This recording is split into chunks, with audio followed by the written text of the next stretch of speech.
There are accusations that hundreds of thousands of home care workers in the UK are being paid illegally. We'll talk about this now.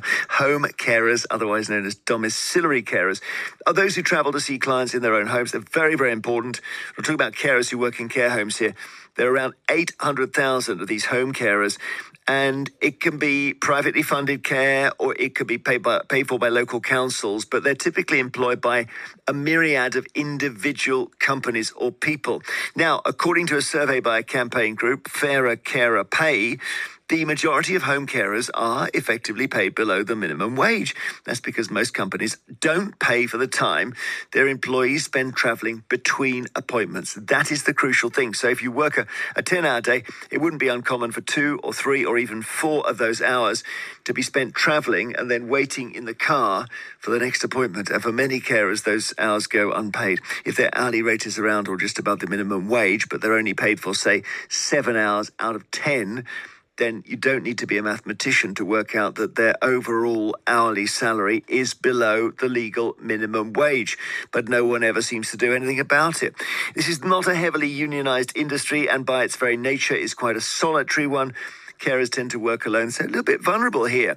My next guest says this absolute scandal has been allowed to continue for years on end. We'd love your thoughts if you are a home carer, if you've been in this situation. Travel time isn't paid for, and that really hurts you.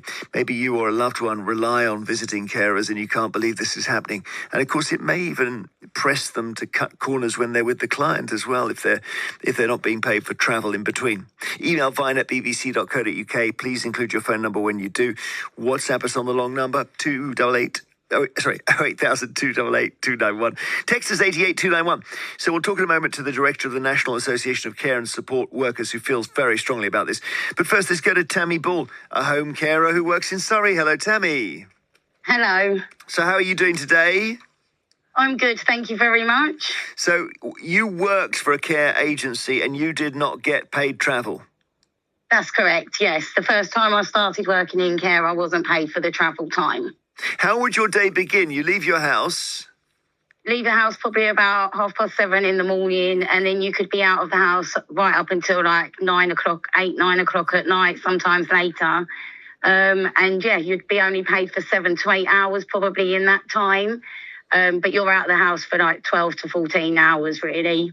Yeah, so I suppose people might say, well, either end of the day, the commute to and the commute from, everyone has to deal with that in their jobs. But we're really talking here about your travel time between clients. That's correct, yes. And could you believe it then when you got your pay slip or your money through and you realised that you were only being paid once you went through somebody's front door? Yeah, it was a shock, and I could only do it for a short period before I had to get a regular 9 to 5 job. So I effectively left working in care to earn more money for less hours, if you like. And do a standard commute to work. Are we talking here about the cost of travel as well? In other words, petrol money, or did you get that? No, you got your mileage, but that wasn't a great rate. That would pay for some of your petrol, but that wouldn't cover your full petrol cost, not for what we use going out and driving to and from different places. And you had to have your own car, did you? Yes. So you had to insure it and all that? Yep, insure and tax it, yes. Well, you're working on a loss here, aren't you, I think? I think that's how it feels in the end. You realise how much you're paying out and then also what you're bringing in. It's really hard to juggle that and pay all your bills. And the people you're seeing during the day are your clients, the people who need care. They are not the ones who can help with this situation, are they, I'm guessing? No, they can't. No, they pay their fees for you visiting them. They're not responsible for sorting out the travel time. That would come down to your company. And when you put together your total pay and your total hours, did you find you were technically below minimum wage? Oh, easily, yes. Because at the time as well, I was only paid probably about 50p to £1 more than the minimum wage at the time anyway. And what do you think needs to happen then, Tammy? I think, well, I've since been working for Visiting Angels where I get the travel time, and it's enabled me to come back and work in care because it's the job that I wanted to do. So I think what needs to change is people need to get that travel time and they need to be paid more than minimum wage as well. Thank you so much. Have a great weekend, Tammy. Thank you. You too, thank you. Brilliant. Spelled it all out so clearly there. Tammy Ball, home carer, works in Surrey. Dan Archer's with me, Director of the National Association of Care and Support Workers. I mentioned the Fairer Carer Pay campaign. That is your campaign.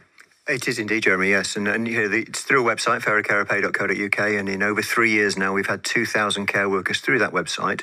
And the data shows us that 71.8% of them are actually paid illegally. They're paid below the legal minimum wage. Which is on the basis of saying that surely their travel time must count as part of their working day. It does, and governments say that it does, and HMRC say that it does. So the problem here is not that the rules are wrong, it's the enforcement of the rules that's the issue. And could you not argue with the person, whoever's paying them or underpaying them, look, you are undershooting the minimum wage and we are going to take a case?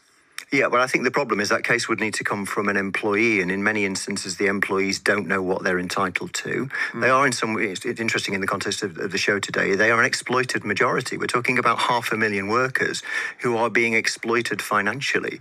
And caregivers tend to be large heart people, not big head people, right? They're not calculating things. They care for people. So they're never sitting down with a spreadsheet and going, hang on a minute, this is wrong.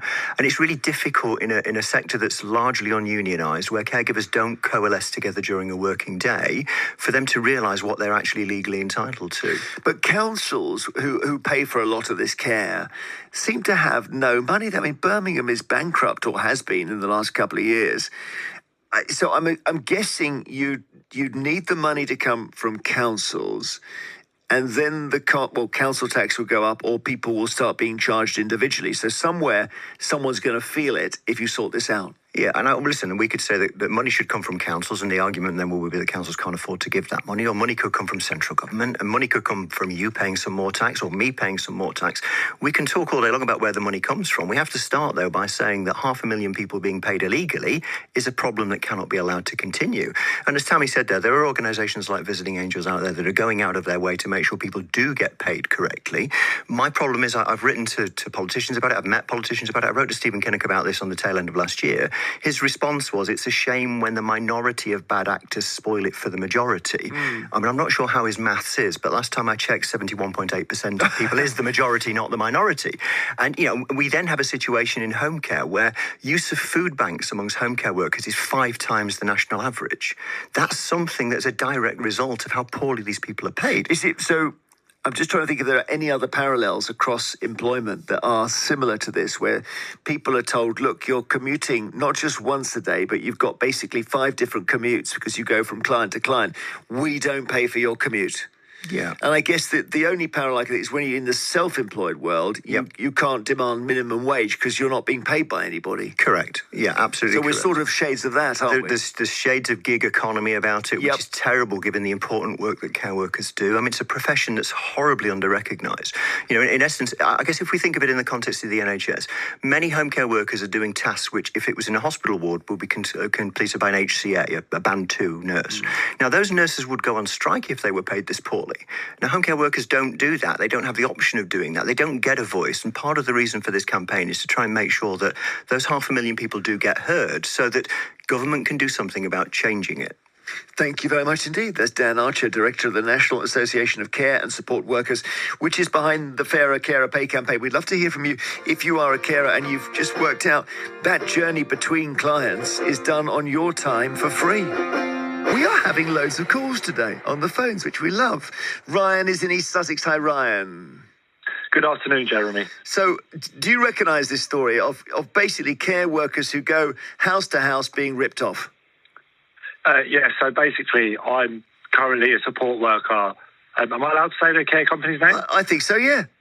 I work for A1 Quality Home Care. They're one of the biggest providers of care for people that come out of hospital. I'll only pause to say, if you're going to really slate them, we might have a problem. So just be gentle. No, absolutely. I'm not going to slate them. But as a support worker, our roles are massive. We work with people with dementia, Alzheimer's, people with mental health problems, the elderly, children, disabled. And I feel like we're very overlooked. We get mileage, we get 35p a mile, but they do it as the crow flies.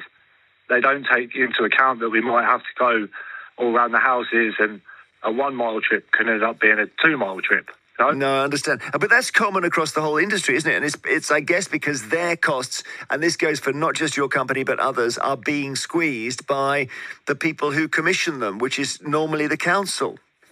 Yeah, absolutely. The care costs for people have gone up, and in turn, companies' costs have gone up. It just seems to be the support workers that are going out, giving their time. Yeah. Like one of your previous callers said, we could have 8-hour shifts, but we'd be out for 11 hours. No, I understand. Thank you, Ryan, very much. Robin in Dorset, your mum had cancer. Yeah, that's right. She was in the sort of final stages of cancer and went into a hospice for some respite while we tried to get a care plan in place. But whenever we tried to get any carers to come out, none of them would, because she lived in a village 20 minutes away. And because they didn't get paid any travel, it just didn't make sense financially for any of them to do it. So we couldn't get any carers. I understand. Who was paying the bill? It would have been the NHS, because she was end of life. Yeah. She was due the hours. They said the funding was there, but they just, because they don't have their own carers, they use private companies. They couldn't find a single private company that would be able to send anyone. And then you're in the situation where I guess you're thinking to yourself, Robin, do we say to the carer, we'll give you some money to cover the journey? And you're almost in a cash in hand situation then, are you?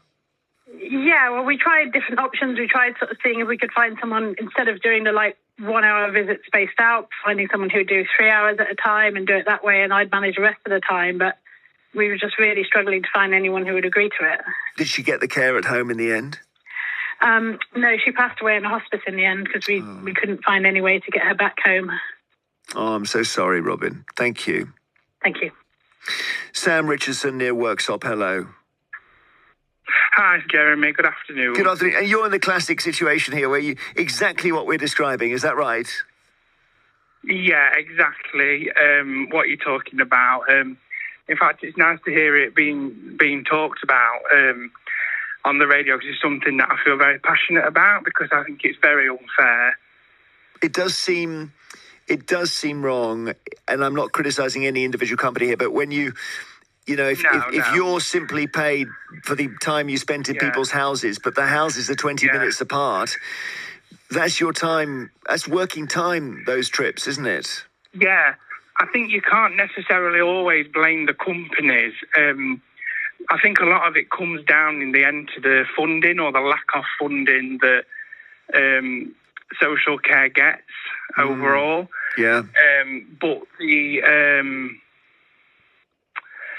the sort of hours that you're expected to work, or so to be available for, and then what you're actually getting paid, it's terrible. I mean, I used to go out of the house at 7 o'clock in the morning, and then I'd be sort of on call till 10 o'clock at night.